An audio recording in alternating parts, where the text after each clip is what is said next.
चलिए हम लोग क्लास 10th का न्यू चैप्टर नंबर 5 आज पढ़ते हैं और यहाँ पे हमारा टारगेट रहेगा कि इस चैप्टर में जितने भी पॉइंट रहेंगे उसको हम कवर करा दें। और ये आपके हाफ ईयरली का बहुत इंपॉर्टेंट चैप्टर है और इस चैप्टर से मान के चलिए कि भी हाफ ईयरली में आपको 6 to 7 नंबर के क्वेश्चन पूछे जाते हैं, क्योंकि ये चैप्टर घुमा फिरा के 2-3 फार्मूले पे है। अगर फार्मूला पहचान के कौन सा यूज करना है तो आसानी से आप इस क्वेश्चन को कर सकते हैं। तो यहाँ पे आपको ये बताएंगे आज कि अर्थमेटिक प्रोग्रेशन होता क्या है और इसमें कौन कौन से फार्मूले बेस्ड क्वेश्चन है और किस किस टाइप के स्टैंडर्ड फार्मूले जो है उसको क्वेश्चन को मतलब घुमा फिरा के देता है किस टाइप से, तो उस क्वेश्चन को कैसे आपको करना है। ठीक है, तो चलिए स्टार्ट करते हैं। अब देखो एपी का मतलब क्या होता है, अर्थमेटिक प्रोग्रेशन। अर्थमेटिक प्रोग्रेशन अगर पूछा जाए कि क्या होता है तो बताओगे अर्थमेटिक प्रोग्रेशन एक लिस्ट ऑफ नंबर होता है। लिस्ट ऑफ नंबर होता है। लिस्ट ऑफ नंबर से सेंस क्या है, जैसे कोई भी चीज है अगर उसका ग्रुप नहीं होगा तो आप उसका लिस्ट नहीं कह सकते हैं। जैसे फॉर एग्जांपल अगर मैं पूछूं ये क्या है तो बोलोगे 1 है, लेकिन जब कोई नंबर ऐसे लिखा हो तो कहोगे यहाँ पे एक ग्रुप दिख रहा है नंबर का। ये क्या दिख रहा है, ग्रुप। तो इसको बोलेंगे हम लिस्ट ऑफ नंबर। इसको क्या बोलेंगे, लिस्ट ऑफ नंबर। तो मान लीजिए एक हम लिस्ट ऑफ नंबर 2, 4, 6, 8 ऐसे करके लिख देते हैं। ठीक है, अब क्या ये एपी में है, क्या ये एपी में है, तो देखिए एक ऐसा लिस्ट ऑफ नंबर होना चाहिए जो कि देखो फर्स्ट टर्म में क्या जोड़ रहे हैं कि 4 आ रहा है तो आप कहोगे कि +2 जोड़ रहे हैं। ठीक है, 4 में क्या ऐड कर रहे हैं तो अगेन +2 ऐड कर रहे हैं। 6 में क्या ऐड कर रहे हैं तो अगेन +2 ऐड कर रहे हैं। तो यहाँ पे जो नंबर फर्स्ट टर्म में जुड़ा था वही नंबर सेकेंड टर्म में जुड़ा, वही नंबर थर्ड टर्म में जुड़ा, तो सारे टर्म में एक सेम नंबर ही जुड़ा है। तो यहाँ पे एक फिक्स नंबर को ऐड करने के बाद अगर नेक्स्ट नंबर मिलता है तो वो लिस्ट ऑफ नंबर क्या कहलाता है, एपी कहलाता है। वो लिस्ट ऑफ नंबर क्या कहलाता है, एपी कहलाता है। अब देखिए इसमें एक नंबर आया फिक्स नंबर, ये फिक्स नंबर। तो यहाँ पे आपको एपी में फिक्स नंबर का स्कोप है, फिक्स नंबर चाहिए। उसके बाद दूसरी चीज ये है कि वो फिक्स नंबर किस में ऐड किया जाएगा। तो देखो जब तक कोई एक पहला नंबर आपको नहीं मिलेगा तब तक आप उसमें कोई भी फिक्स नंबर ऐड नहीं कर पाओगे। सपोज करो कि मैं बोलूं कि फर्स्ट नंबर आपका 7 है, फर्स्ट नंबर 7 है और एक फिक्स नंबर मैं आपको 3 दे देता हूं, इससे आप एपी बना दो, इससे आप एपी बना दो। तो आप कहोगे कि पहले टर्म में हम +3 जोड़ देंगे तो कितना आ जाएगा 10, अगेन +3 ऐड कर देंगे क्या आएगा 13 आएगा, अगेन इसमें +3 करोगे तो 16 आएगा। तो यहाँ पे जो बेटा ये 7, 10, 13, 16 ये जो नंबर मिला ये क्या कहलाएगा, एपी कहलाएगा। क्या कहलाएगा, एपी कहलाएगा। तो एपी का मतलब कि एक फर्स्ट टर्म होना चाहिए, एक फर्स्ट टर्म होना चाहिए और एक फिक्स नंबर होना चाहिए जो कि बार बार ऐड करने पे नेक्स्ट नंबर हमको मिलता है। तो आप बताओगे कि एपी क्या है, तो एक लिस्ट ऑफ नंबर है जो कि हमको कैसे मिलता है, तो by obtaining adding a fix number in previous term, in every previous term. तो हर प्रीवियस टर्म में एक फिक्स नंबर ऐड कर देने पे हमको नेक्स्ट नंबर मिल जाता है। ठीक है, तो यहाँ पे हम लोग नेक्स्ट नंबर, ये किसकी बात कर रहा हूँ, तो बाय ऑब्टेनिंग नेक्स्ट नंबर की बात कर रहा हूँ। तो नेक्स्ट नंबर आप कैसे पाएंगे यहाँ पे, तो एक फिक्स नंबर ऐड करके नेक्स्ट नंबर मिल जाता है। तो यहाँ पे अब देखो जैसे मान लो अगर मैं एपी की बात करूं टर्म के हिसाब से, तो सपोज कीजिए ये 7 है तो ये फर्स्ट टर्म है तो मैं बोल दिया इसको A1, इसको बोल दिया A2, इसको बोल दिया A3, ये हो गया A4।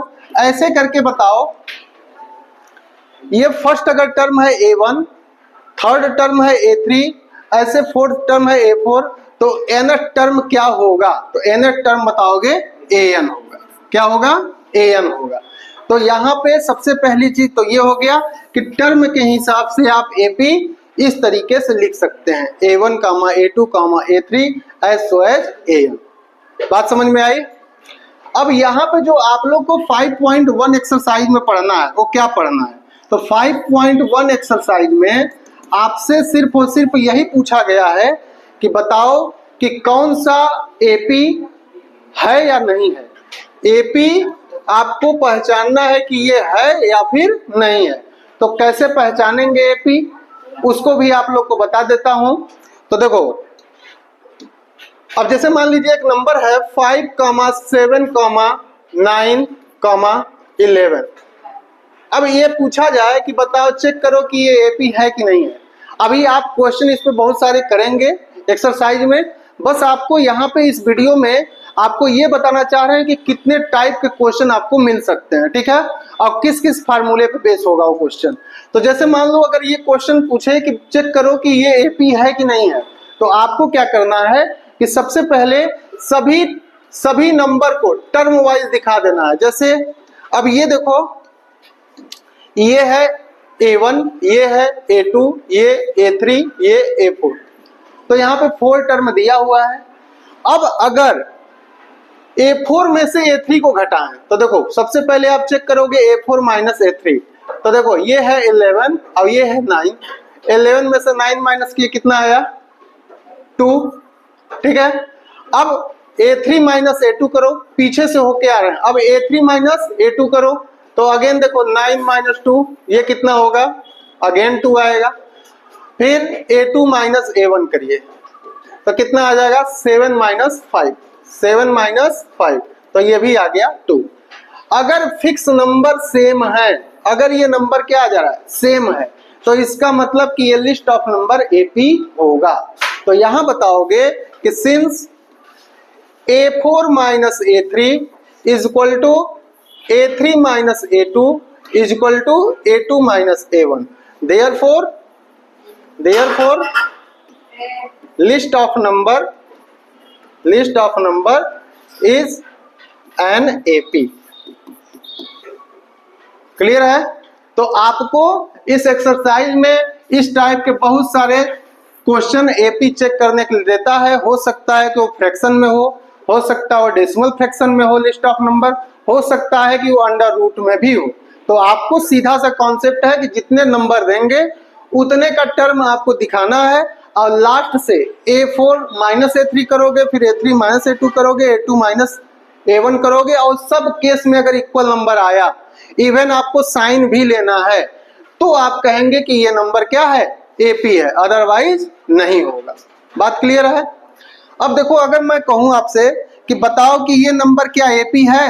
7, 5.5, 3.5, 1.5, बताइए इट इज एपी और नॉट?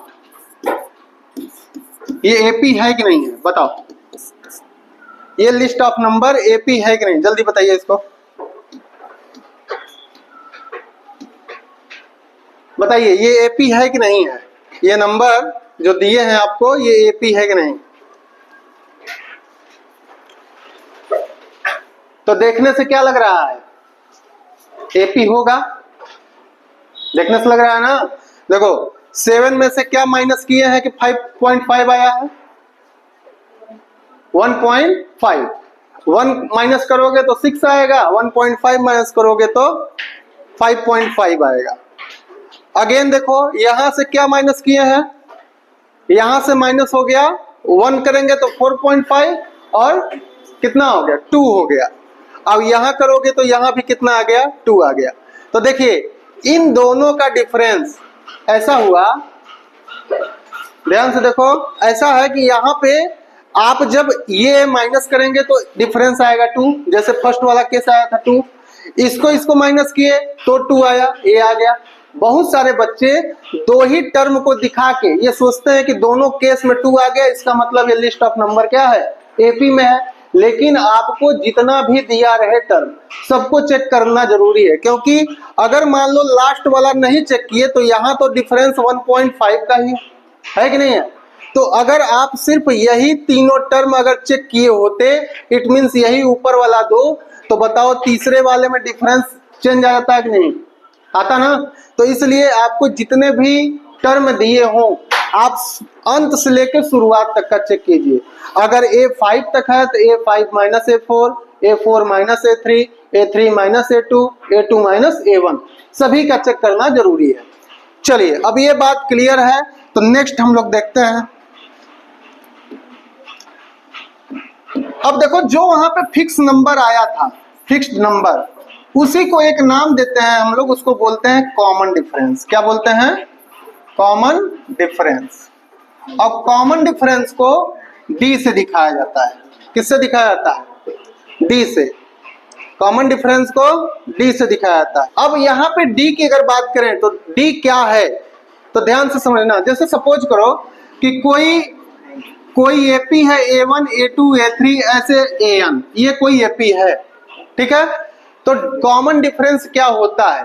तो कॉमन डिफरेंस डी का मतलब है किसी भी नेक्स्ट टर्म में से प्रीवियस टर्म माइनस कर दीजिए। नेक्स्ट टर्म में से प्रीवियस टर्म माइनस कर दीजिए। कब? जब वो कहा रहे कि ये लिस्ट ऑफ नंबर एपी में है।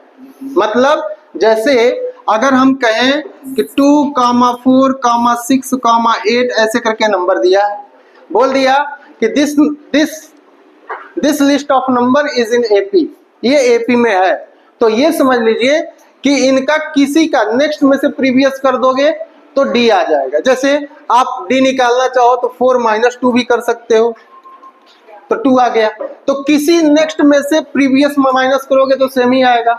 आएगा कि नहीं आएगा? तो यहाँ पे ये जब सेम आता है तो इसको बोला जाता है कॉमन डिफरेंस। इसको क्या बोला जाता है?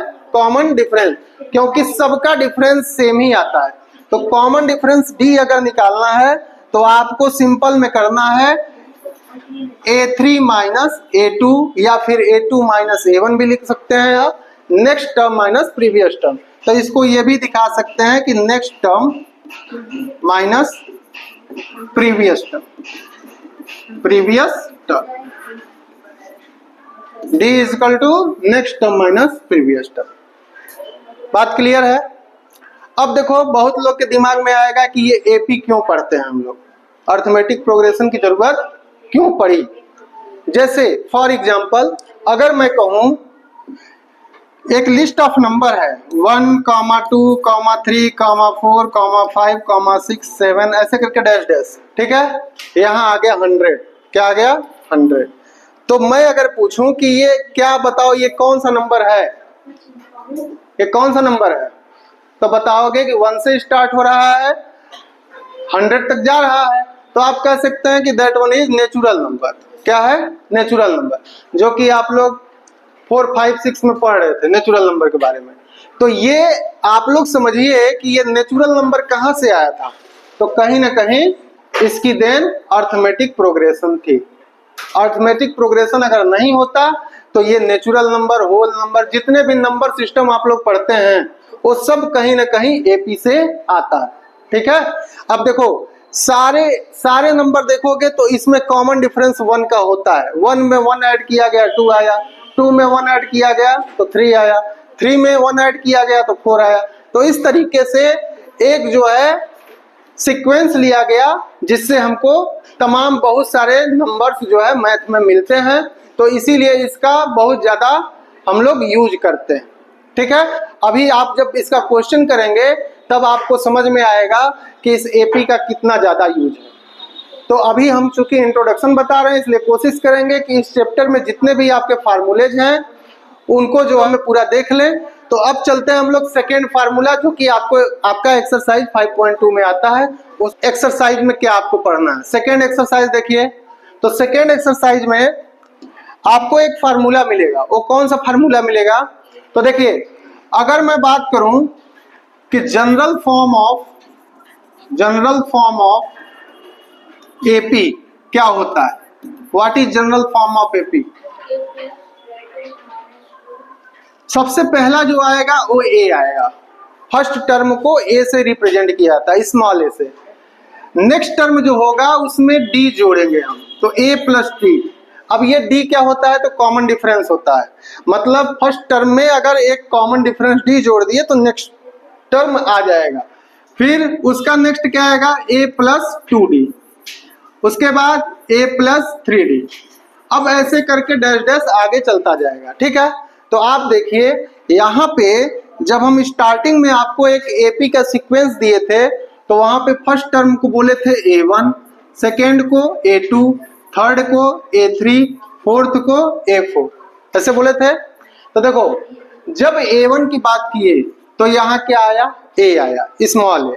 तो आपका कोई भी एपी स्टार्ट होगा तो फर्स्ट टर्म स्मॉल a से स्टार्ट होगा।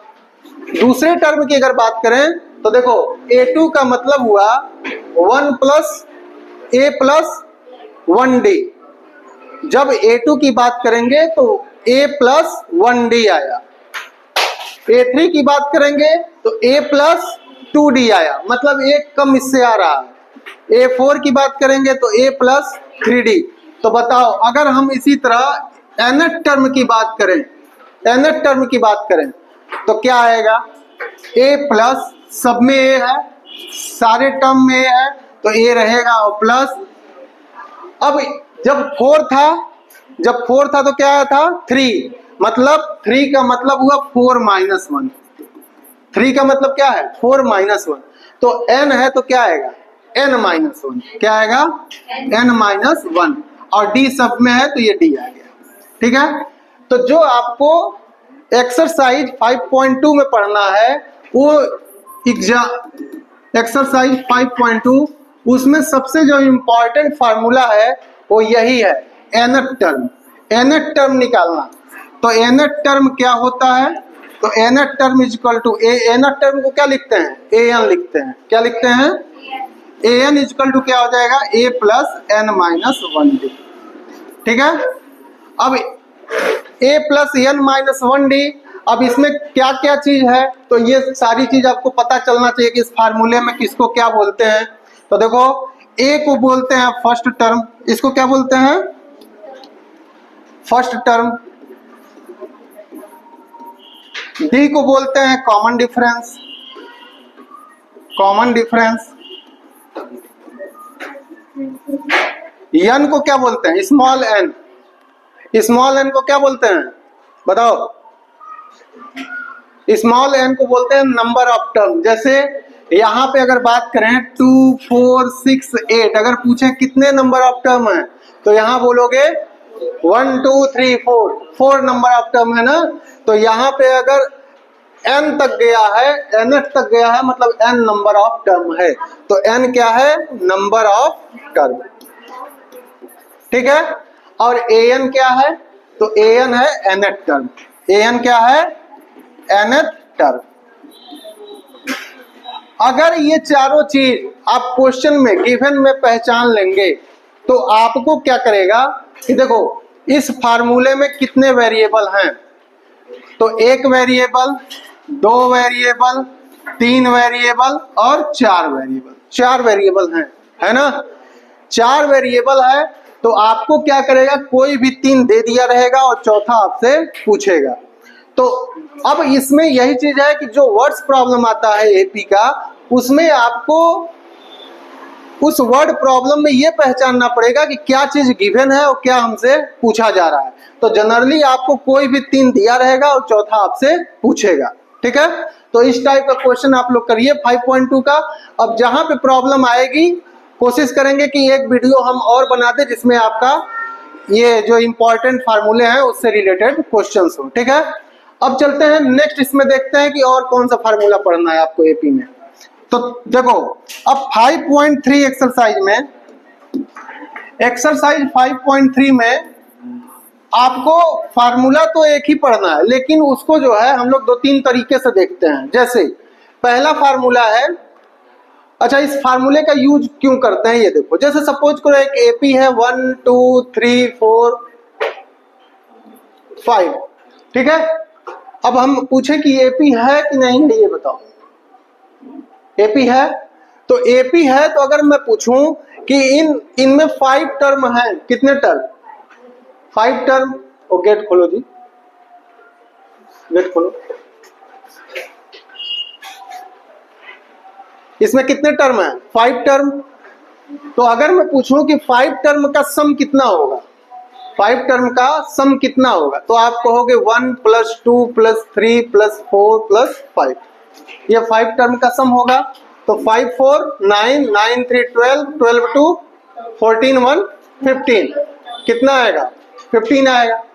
अब यहां तो मान लो 5 टर्म है, लेकिन अगर एक एपी ऐसा हो 1 2 3 4 और हम कह दें इसका 100 टर्म का सम निकालो, 100 टर्म का सम निकालो, तब तो ये 1 घंटे का काम हो जाएगा भाई। 100 टर्म का सम निकालना, जोड़ना आसान थोड़ी ना है, टाइम लगेगा। तो ऐसे केस में एक फार्मूला है एपी का, जिससे कि आप 1 मिनट के अंदर वो आंसर निकाल सकते हैं। वो कौन सा है? तो देखो, sum of first nth term, first nth term, किसी n टर्म का सम क्या होता है? तो उसका फार्मूला है Sn = n/2 2a + n-1d, 2a + n-1d। अब यहां पे आपको यह समझना है कि a तो समझ रहे हो क्या है? a है आपका फर्स्ट टर्म, a क्या है? First term. n क्या है? n है नंबर ऑफ टर्म। d क्या है? Common difference. तो ये चीज तो समझ में आ ही रहा है आपको। तो जैसे देखो, अगर इसी फार्मूले का यूज कर दे इसमें जो क्वेश्चन था, तो देखो क्या कैसे आएगा। तो देखिए, Sn = आपको कितने टर्म का सम निकालना था? 1 2 3 4 5। तो n के जगह क्या लिखोगे? 5, मतलब 5 टर्म का सम आपको निकालना है। कितने टर्म का? 5 टर्म का। तो S5 लिखोगे, 5 टर्म का सम S5 लिखोगे। अब यहाँ पे देखो, n के जगह क्या लिख दोगे? 5/2, n/2 हो गया। ब्रैकेट में 2 × a, तो a के जगह पे क्या लिखोगे? 1। इस AP का फर्स्ट टर्म क्या है? 1 है, प्लस n के जगह क्या लिखोगे? 5 -1 एंड d का मतलब नेक्स्ट में से माइनस करो प्रीवियस 1, तो 1 लिख दिए। अब देखो 5/2, 2 × 1 2 प्लस 5 - 1 4 और 4 1 जा 4, तो ये हो जाएगा 4। अब इसको सॉल्व करोगे, कितना आएगा? 4 2 6, तो 5/2 × 6, तो 2 3 जा 6, 5 3 जा 15। तो देखो वही आंसर आया कि नहीं आया? आया ना। तो ये फार्मूला हम लोग क्यों अप्लाई करते हैं, वो चीज आपको मैं बताया कि अप्लाई क्यों करते हैं। क्योंकि जब नंबर्स ऑफ टर्म ज्यादा हो जाएगा, तो उस केस में आप सम नहीं कर सकते। अब 100 टर्म का सम करें, 1000 टर्म का सम करें, तो ये पॉसिबल है? नहीं है। तो इसलिए ये फार्मूला है, इससे आप निकाल सकते हैं कितने भी टर्म का। अब देखो, इसी को हम लोग दूसरे तरह से भी यूज कर सकते हैं। इस फार्मूले को देखो कैसे करते हैं। अब ये फार्मूला क्या था? फार्मूला था Sn = n/2 2a + n-1d, ये फार्मूला था। ठीक है। अब देखो यहाँ पे क्या मैं इसको ऐसे लिख सकता हूँ, n/2 2a को मैं a + a लिख दूँ, a + a, और उसके आगे प्लस n-1d। ठीक है, n-1d। बात करो बेटा, बात करो खूब। तो इस 2a को a + a लिख दिया और उसके आगे प्लस n-1d लिख दिया। ठीक है। अब चेक करो कि ये यहां से यहां तक किसका फार्मूला है? a + n-1d किसका फार्मूला है? nth टर्म वाला, an का। तो आप क्या इसको लिख सकते हैं? n/2 a प्लस, इसके जगह पे क्या लिख देंगे? an। तो Sn = n/2 a + an, ये भी एक फार्मूला होता है जो कि इसी से आता है। अब कहोगे कि सर ये वाला फार्मूला कब अप्लाई करना है और ये वाला फार्मूला कब अप्लाई करना है?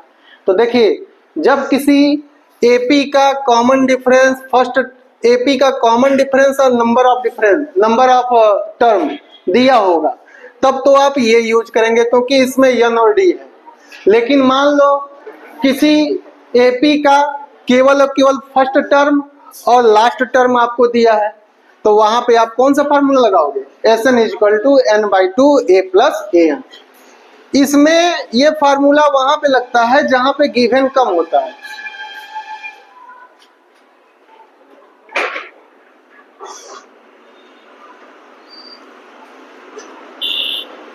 ये फार्मूला कहां पे लगता है, जहां पे गिवन कम होता है। इसमें सम निकालने के लिए सिर्फ और सिर्फ आपको a और an की जरूरत है और साथ में नंबर ऑफ टर्म रहेगा ही, तो इससे निकालेंगे। लेकिन इस यहाँ पे निकालने के लिए या तो आपको पूरा AP चाहिए या तो फिर A और D चाहिए और साथ में n भी चाहिए।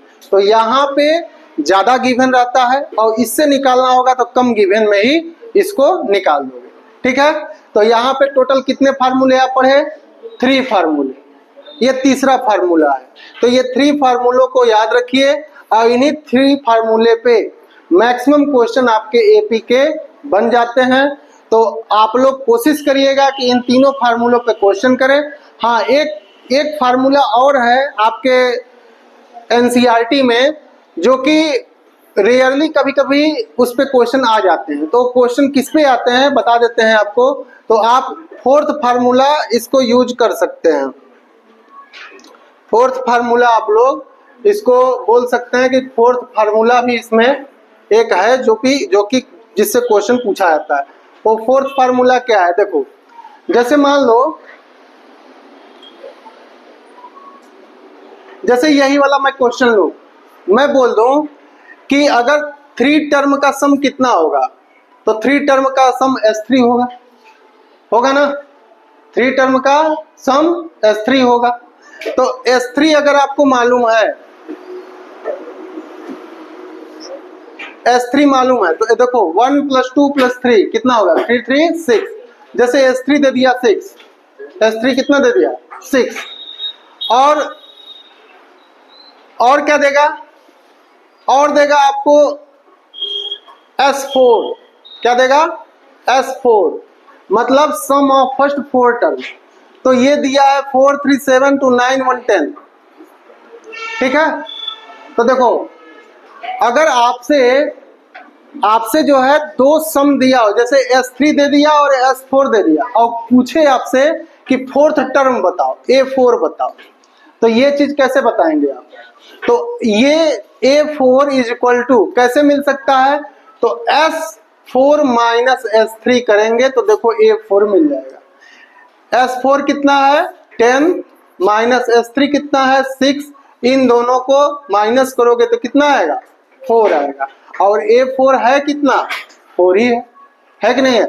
तो एक फार्मूला यहां से बनता है, वो फार्मूला ये है कि जब भी किसी AP का सम दिया हो, दो टर्म का सम दिया हो, जैसे एक टर्म है Sn और दूसरा टर्म है Sn-1। जैसे देखो इसमें अप्लाई होने के लिए एक चीज जरूरी है कि यहाँ 4 टर्म है, S4 है, तो यहाँ S3 आपको मालूम होना चाहिए। तो इस केस में आप टर्म निकाल सकते हैं। मतलब अगर आपको An निकालना है nth टर्म, तो इसके लिए Sn देना होगा और उसके साथ ही साथ Sn-1 देना होगा। मतलब इसके एक कम टर्म का सम, ये दोनों चीज मालूम होगा आपको, तो आप nth टर्म निकाल सकते हैं। इस पे भी कभी कभी क्वेश्चन आपसे पूछा जाता है CBSE बोर्ड में। ठीक है, तो ये टोटल आज का ये AP का टोटल 4 फार्मूला जो कि वेरी इंपॉर्टेंट फार्मूले हैं और बेसिकली इसी पे सारे क्वेश्चन आपके पूछे जाते हैं बोर्ड एग्जाम में। तो आप लोग इस पे क्वेश्चन लगाइए और उसके बाद आप लोग कमेंट सेक्शन में बताइए कि कौन कौन से क्वेश्चन में दिक्कत हो रही है। और आप लोग चाहें तो NCERT बुक का question wise number, exercise wise number आप दे सकते हैं। उससे रिलेटेड मैं 10-5 क्वेश्चन का कलेक्शन करके एक वीडियो बना दूंगा। तो चलिए आपसे मिलते हैं नए वीडियो में इसी टाइप के। अगर वीडियो अच्छा लगा होगा तो वीडियो को लाइक जरूर करिएगा। चलिए मिलते हैं आपसे बहुत जल्दी। जय हिंद।